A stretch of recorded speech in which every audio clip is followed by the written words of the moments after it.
Well, I don't know what Amazon's doing, so we'll go over last week's anime and this, which arrived today.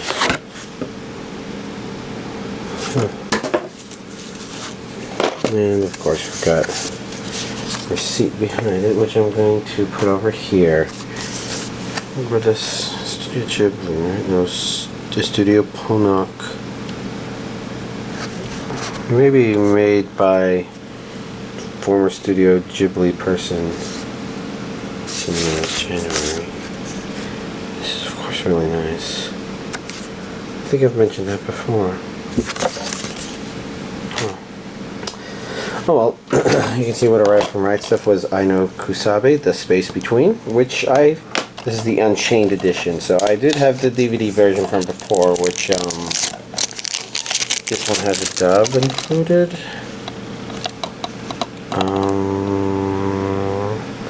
Japanese and English audio. And these are media blasters. You can tell that there's some of the stiffer plastic. So we'll probably take a peek on the inside, and the DVD will be burn on demand, as usually. Maybe that actually makes sense for some of the hentai DVDs, because Kitty Media is Anime Works hentai division. Some of the others I don't know.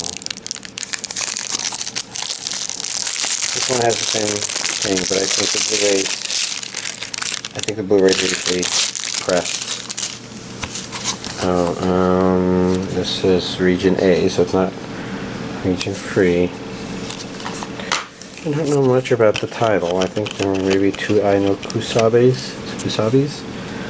And this is the newer one. The previous release was the newer one, and it's all newer ones. Oh well. And then we got Time Travel Girl, Mari and Waka. Oh, this is Funimation. Well, it's DVD only, so maybe subtitled only. I'm looking for anything that says, I don't know. I assume it's sub only. Oh, actually it says right there, Japanese stereo. So it's a Japanese with English subtitles. And I have to admit, it's a title that's just kind of a little offbeat enough to be a curiosity, and I'd like to see it. Let's see. Here's the Funimation digital copy.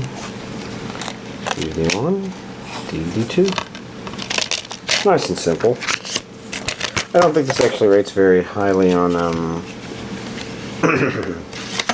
Mel's listing. We got Ninja Nonsense, aka 2x2 Shinobuden.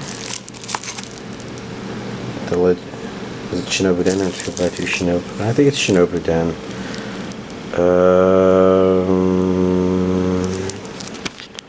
Audio. I guess there's English. I don't think that's new. I think this was English stuff before. This is the first Blu-ray release of it.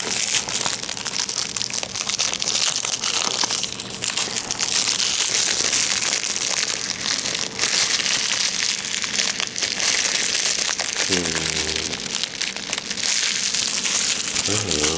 It's stuff.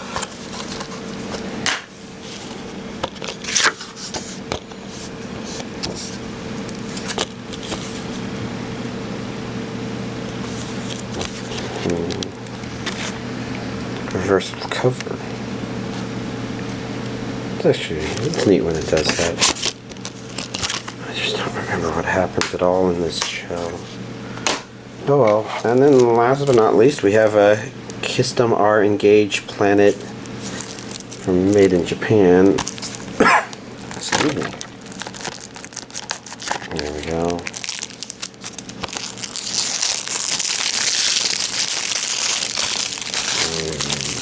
Open it up, and on the back, see this is Japanese with English subtitles only. Region A. Simple mutation infestation. I do believe I confirmed that this was a Blu-ray only release, in the off chance there was a DVD version that I didn't get. So Blu-ray, OVA and on-air ep. 19 through 26. 10 through 18. So 9, then 9, then 8. What are those? Okay, that's pretty cool. So it's a little small this week, but here's this week's anime DVD collection update.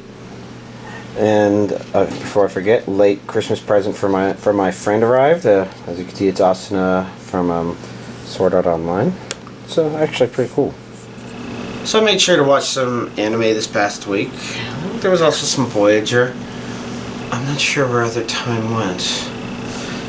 Oh well, I watched Kissdum, and that was okay. Was this the first season? I don't remember if this was the first season. What can I comment about it? It's a very strange title. A little more slice of lifey than I guess I kind of felt like expecting from Trigger, but Trigger has an interesting reputation in that way.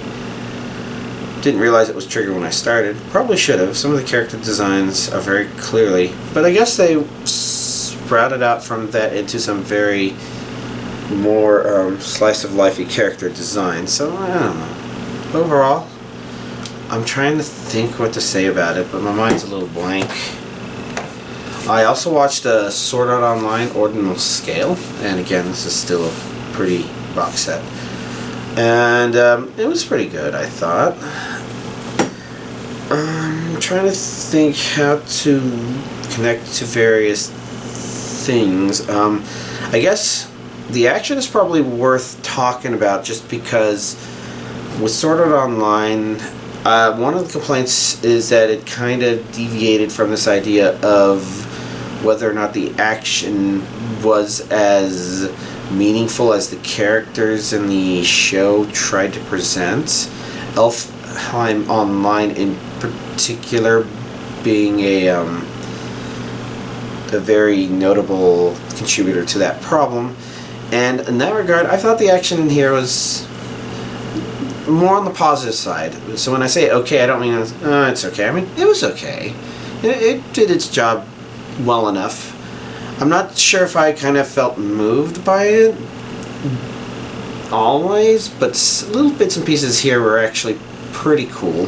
Sometimes I felt like it was maybe trying to be a little too flashy, but the common problem with action that I normally complain about was, I think, handled correctly. The idea of there's shows and movies and stuff like that have action for the sake of action, but they fail to kind of make it feel relevant or feel like there's something at stake per se. And not all the action in this is, oh my god, everybody's gonna die, run around like a chicken with your head cut off or anything like that. Instead, some of the action that isn't that is definitely intended to be something else, and I don't know if I want to spoil it in case you haven't seen it, but for the most part it lives up to that. It does a pretty good job of being that. It's not like, oh my god, if this person dies, they will die in real life or something like that. And then when the stakes actually do get higher, you know, it's a movie with a actually pretty well put together climax, I guess. Not like, there was something about it that didn't sync with me perfectly, but I thought objectively that it was pretty great. And this doesn't feel like it was, oh, it didn't sync with me like Angel Beats' humor didn't for some reason, even though it objectively should. It's just, I don't know. There's something about the way it was structured that kind of feels very anime movie-esque. And so it's really just more the huge amount of stuff I've watched as opposed to anything I think is necessarily wrong with this. So, I guess I watched the dub, didn't I? I'm trying to think if there's anything notable. It did decide to be a little more fan servicey, which, I mean, not like overall, but like compared to the series, which I think I already knew about.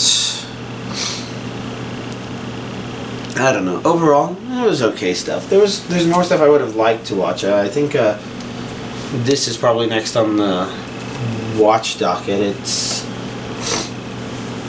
It actually rates pretty well. but I haven't seen any of it yet, so I'm not going to comment any more than that, I guess. Because outside of that, I guess it's just been Voyager.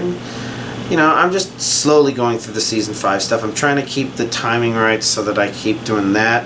But really, I have a server to completely rebuild from scratch. So I have to figure that out.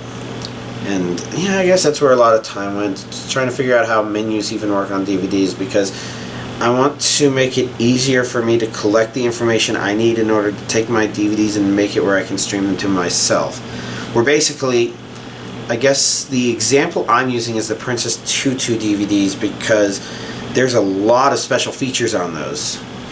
And I want access to all of those, probably even more than I gave myself before on my previous streaming server, but I need to make it easier for me to go through the DVDs and see what I've marked and what I haven't marked, and what I've kept track of and what I haven't, and maybe give myself access to other things.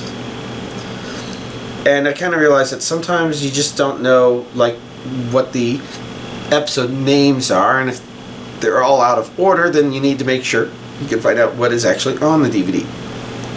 I've got the hiccups, sorry about that. Anyways, it just raises the question of, if I create better tools for myself, can I do DVD menus in a better way? And I think the answer is yes. I've got some good ideas in that regard. So then what I really need now is, can I do Blu-ray menus? And some of them maybe, like, I took a peek at the Angry Video Game Nerd movie Blu-ray, and its Blu-ray menus are actually in there. It's just things that play on loop in the background. Very DVD-like in that regard. But most Blu-rays, as you know, just have menus with images that it's clearly manipulating. And I'm asking the question, where do those damn images exist inside the Blu-ray itself? And I have hypotheses based on the way some of the data is structured, but that's not proof of it, and so I'm having to wonder. Because, of course, you can't really Google for answers to these questions, because whenever anybody's talking about how do you read DVD menus and Blu-ray menus and stuff, usually they're talking about how to rip them and just keep carbon copies. And, you know, that's a perfectly valid thing to want, but I'm kind of interested in just how it's designed and can I look at it. And then for some of these things, I really want to be able to save them, because, like, for DVD menus, and as an example, the End of Evangelion DVD menu is haunting and spectacular. So of course I want that to be something that I can just watch on a whim.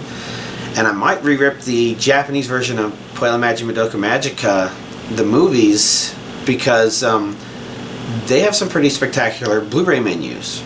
They used to be on YouTube, but I couldn't find them anymore. Well, don't only look for them if you're willing to be maybe spoiled, because they definitely show a lot of stuff from the movies. I don't know. I'm kind of babbling, trailing off. I should probably end this here. Y'all have a nice week.